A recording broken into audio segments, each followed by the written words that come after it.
Olá pessoal, espero que esteja tudo bem com vocês. Na aula de hoje, vamos trabalhar sobre a filosofia de Thomas Hobbes. Esse pensador é um filósofo inglês. Ele é do contexto do século XVII. Ele conviveu lá no contexto da Guerra Civil Inglesa, que nós vamos lembrar que vai ter como desfecho final justamente a questão da Revolução Gloriosa, a Revolução Liberal, que vai acontecer 10 anos após a sua morte. No caso, Thomas Hobbes, ele é de 1588, vem falecer 10 anos antes da Revolução Gloriosa, que vai determinar justamente a soberania parlamentar. Mas o que nós queremos hoje é trazer de fato as discussões teóricas desse grande filósofo da filosofia política. Ele é um autor considerado como contratualista, é um contratualista moderno. Para iniciarmos, a questão é: o que é contratualismo moderno? Se nós lembrarmos em termos de história e até mesmo de filosofia, nós vamos encontrar várias justificativas sobre a questão do Estado, principalmente quando nós falamos das monarquias absolutistas. Essas, em geral, buscavam a sua justificativa no direito divino de governar, ou seja, que o rei teria o direito dado por Deus para governar. Então, nesse caso, não caberia aos súditos questionar a autoridade, no caso do soberano. Porém, com as discussões do Estado moderno, nós passamos a ter um novo referencial, passamos a ver o Estado como a criação dos indivíduos. Mas ficava uma questão: como vamos pensar o Estado como um elemento, como um ente criado pelos indivíduos? A ideia que surge então é a do contrato social. Então, dessa forma, o Estado passa a ser um elemento representativo. Ele representa a vontade dos indivíduos, representa a vontade dos cidadãos, ou deve representar a vontade dos súditos, conforme foi estabelecida o modo de governo, a forma de governo. Mas, trazendo aqui a ideia então do contratualismo, nós vemos o contratualismo como, no caso, uma ideia aonde o Estado é decorrente da transferência do direito de governar a si mesmos, da transferência de poder a um terceiro, que é o Estado. Nesse sentido, o Estado seria oriundo de um contrato social, seria consequente desses. Por isso que é bastante interessante observarmos uma parte de uma das obras do Thomas Hobbes, que é o Leviatã. Depois falaremos mais sobre ela. No Leviatã, em um dos capítulos, Hobbes tem como título Autores, Atores e Plateia. E aqui, no caso, aparece a ideia da representação política. Então, ou seja, o Estado não é decorrente do elemento divino. Ele não depende desse elemento. Ele trata-se do quê? De um ente representativo. E mais, quem cria o Estado a partir dessa ideia? Quem é o autor do Estado? Somos nós. Nós criamos o Estado. Somos autores. Mas, para Hobbes, também somos atores. Porque justamente, ao ver dele, no universo da política, como assim era para Maquiavel, não necessariamente as pessoas apresentam as suas melhores inclinações. Em geral, disfarçam constantemente. E nesse contexto, aparece como atores. E ao mesmo tempo, as pessoas também podem ser plateia. Só que no caso, sem distinção. Nós somos autores, atores e plateia sem distinção. Porque nós estamos no grande palco da política. Estamos no grande palco da criação do Estado. Então, quando falamos de política, todos são atores. Todos são autores. E todos são, ao mesmo tempo, plateia. Não há distinção. Não há separação, uma barreira, onde estabelece: aqui é o palco, o lugar de atuação. Aqui, naquele outro lugar, é o lugar onde os espectadores ficarão. Não existe essa distinção, pois todos serão também autores e atores. Então é bastante interessante essa analogia, e quando nós passamos a falar disso, nós estamos falando o quê? Da ideia do contrato social, que está muito presente na obra de Hobbes, sendo os grandes representantes. Então, em linhas gerais, o que é a ideia do contratualismo moderno? É basicamente a ideia em que o Estado é consequente do pacto entre os indivíduos, que transferem a um terceiro, que dão poder a um terceiro, que é o qual vamos chamar de soberano ou Estado. Então, o Estado é fruto de um contrato social. E, maior parte no caso dos contratualistas, nós vamos encontrar um outro termo que é muito comum, e Hobbes também faz parte. Qual é? É a ideia do direito natural. Ou seja, que o ser humano detém determinados direitos por sua natureza. Vai diversificar, cada autor desse período vai trazer conceitos distintos. Não que o conceito de direito natural fosse uma invenção dos modernos, não estou afirmando isso. Estou mencionando que os autores contratualistas são grandes representantes do chamado direito natural, ou também conhecido como jusnaturalismo. Jus é direito, naturalismo, direito natural. Então, dessa forma, passamos a falar que existem determinados direitos. No caso de Thomas Hobbes, o direito natural é um tanto problemático, que nós veremos já para Hobbes é a causa, a existência do Estado, é o motor do Estado. Mas para Hobbes, o direito natural ele é correspondente a um ambiente anterior ao contrato social. Porque imaginamos o seguinte: se a sociedade foi estabelecida mediante um contrato, provavelmente temos que imaginar um ambiente anterior a isso. Esse ambiente foi chamado como estado de natureza. Então, o estado de natureza é um ambiente anterior ao estado de natureza. E para Hobbes, no estado de natureza, o ser humano tinha um direito natural. Qual? O direito de fazer o que bem entendesse. O direito sobre todas as coisas. Então, seja em relação à natureza, a tudo e a todos, nós teríamos um direito ilimitado. Mas aí vem a pergunta: por que do Estado? Qual o motivo da existência estatal? Por que precisamos do Estado? É importante observar que Hobbes, ele é um autor que menciona que o ser humano não adere à sociedade naturalmente, como afirmava Aristóteles. Aliás, Hobbes vai se dedicar em suas obras a contrariar essa ideia de Aristóteles, onde o ser humano naturalmente tende à sociedade.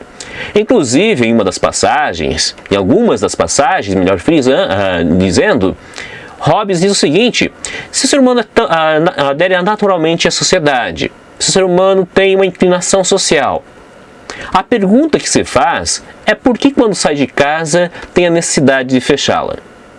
Se é natural, não haveria perigo, não haveria necessidade de ter regras e também de tomar cuidado, buscar pela segurança. Mas, como o ser humano não é naturalmente sociável, tem uma tendência, no caso, ao ver de Thomas Hobbes, ao conflito, porque Hobbes parte da mesma ideia do que Maquiavel, que o ser humano tem uma natureza egoísta. Então imaginamos um ambiente sem a presença de um governo ou do Estado, sem a presença do Estado. Seria o estado de natureza. Ou seja, não existe uma autoridade em comum. Cada qual julga a sua maneira, cada qual é juiz de sua própria causa. Imaginamos esse ambiente. Esse ambiente vamos chamar do quê? De estado de natureza. Só que o ser humano, ele tem uma natureza egoísta. Ou seja, naturalmente nós, ao ver Thomas Hobbes, temos a tendência de buscarmos a nossa autopreservação, buscarmos um bem para nós, não para os outros. Nós temos essa tendência. E quando nós falamos dessa forma, então dizemos que o ser humano é egoísta. Isso não quer dizer, para Hobbes, que nós sejamos maus por natureza. Porque o conceito de bom e mal, ele já se refere a um ambiente de sociedade, onde existem valores que determinam, que servem de base como critério para falarmos que algo é correto ou não é. Porém, no estado de natureza, nós temos uma tendência egoísta. O ser humano tem essa tendência. Então, você faz parte do ser humano. Agora, imagine o ser humano dotado dessa natureza egoísta, em posse do direito natural sobre todas as coisas, com uma liberdade desenfreada, ou seja, uma liberdade ilimitada, podendo fazer tudo o que bem entender. E além disso, segundo Hobbes, o ser humano também tem uma igualdade natural. Porém, é importante entender o que significa essa igualdade natural. Para Hobbes, a igualdade natural corresponde justamente à capacidade de prejudicar o próximo. Ao ver Thomas Hobbes, nós somos diferentes em termos de habilidades intelectuais, físico, nós somos diferentes. Porém, na capacidade de prejudicar uns aos outros, nós somos iguais. Então, nesse sentido, temos uma liberdade ilimitada.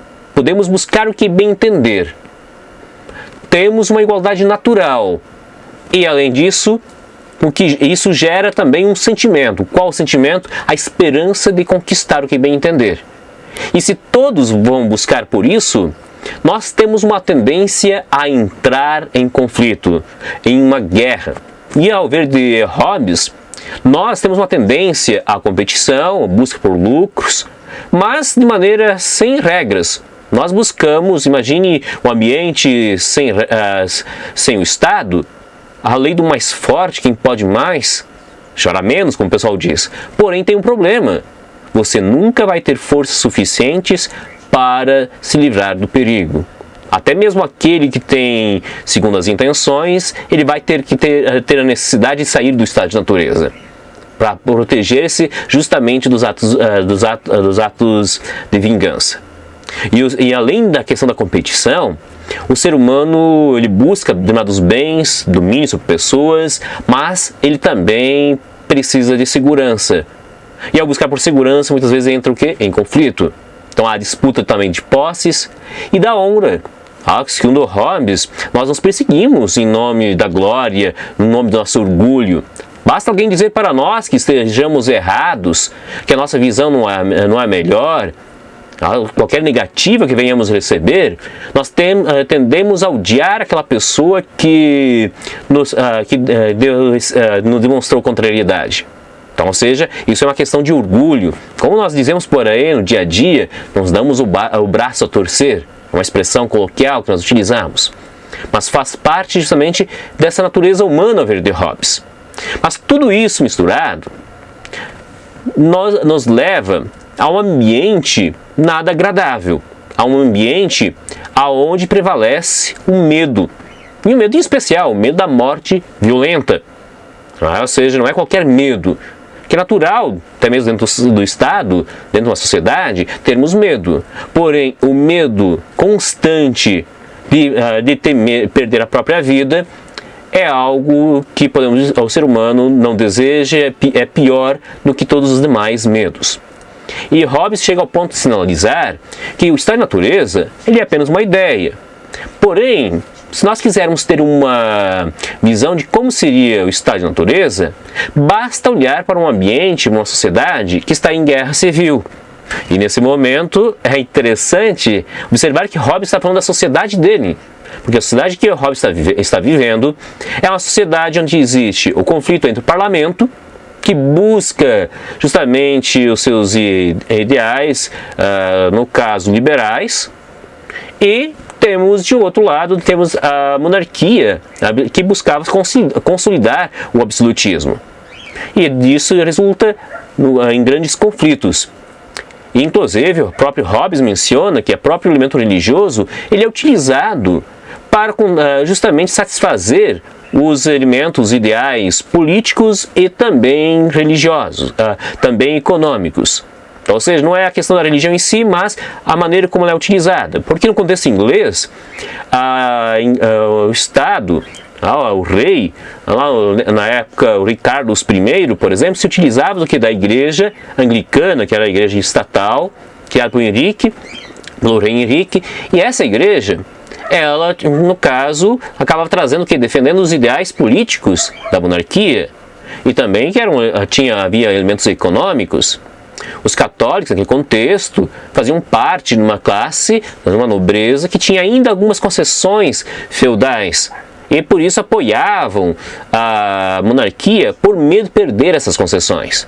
Por outro lado, os puritanos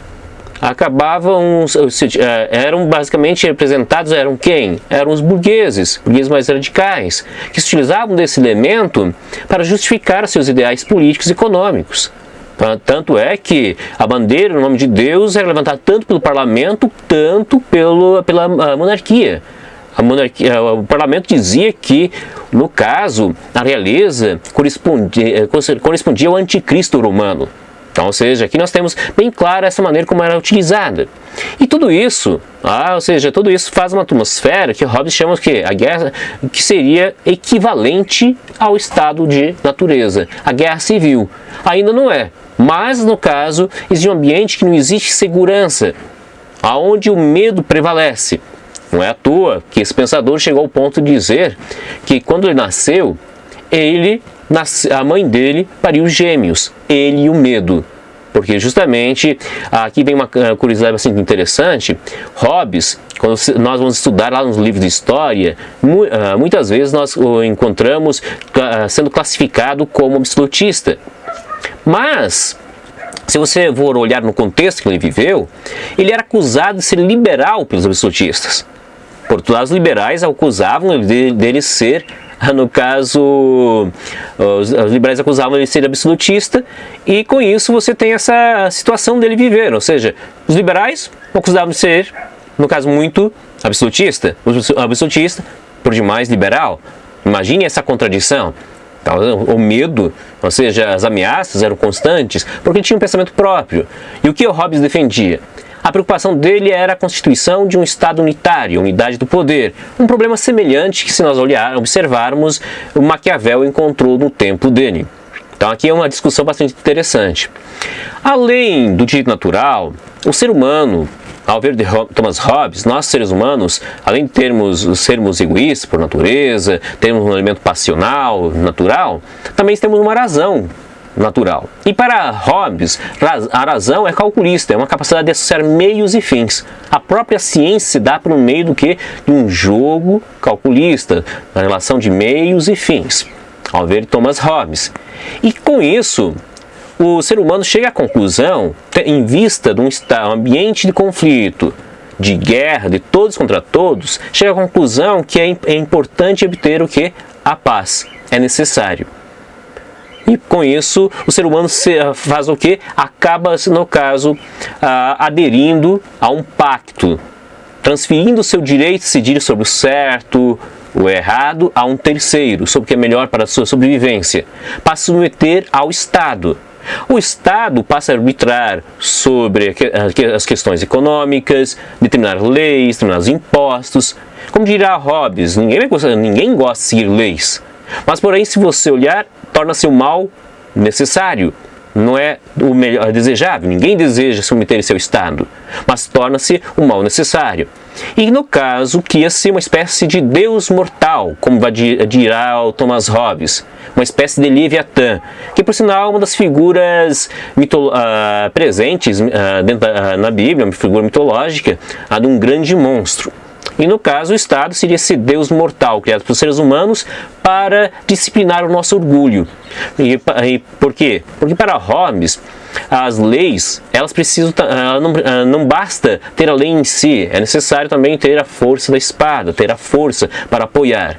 Então, ou seja, quem quer o meio, também quer o fim. É um dos princípios hobbesianos. Então, nesse caso, o ser humano, ele entra na sociedade por um ato de vontade. Essa vontade, ela é determinada por um sentimento passional, pelo medo da morte generalizada. Ele renuncia a sua liberdade limitada com uma liberdade limitada pelo Estado. Ele faz isso como um raciocínio calculista, mas com um objetivo. Qual seria esse objetivo? Justamente preservar a vida. O Estado tem uma função social, a ver de Thomas Hobbes. Qual que é essa função? Preservar, garantir a segurança dos indivíduos. Se o Estado não é capaz de garantir a segurança dos indivíduos, não existe o porquê dele. Não existe o porquê de submetermos a essa entidade criada, porque o Estado foi criado por esse objetivo. Agora, para Hobbes, sem o Estado, uma guerra civil, seria uma situação que, como falamos inicialmente, seria uma situação contrária do Leviatã. Seria uma situação do Belmonte, que por sinal dá origem a uma outra obra de Hobbes, aonde ele faz a narrativa justamente da Guerra Civil Inglesa. Então é bastante interessante termos isso em conta. Então o Estado é uma necessidade, a sociedade é uma necessidade. Não, o ser humano não adere por querer, por desejar a sociedade. Certo, pessoal? Então nós temos aqui em termos de conceitos, no sistema hobbesiano, as categorias estado de natureza, que corresponde a um estado de guerra, onde prevalece o medo da morte, a liberdade ilimitada, a igualdade natural. Temos também aqui o contrato social, que é o ato pelo qual os indivíduos, por meio de um pacto, transferem seus direitos sobre todas as coisas a um terceiro, que é o Estado, o soberano, criando dessa forma o grande Leviatã. E com isso chegamos, no caso, à função do Estado, que é preservar a vida. Em síntese, essas são as principais ideias do pensamento hobbesiano. Hoje seria isso. Até a próxima!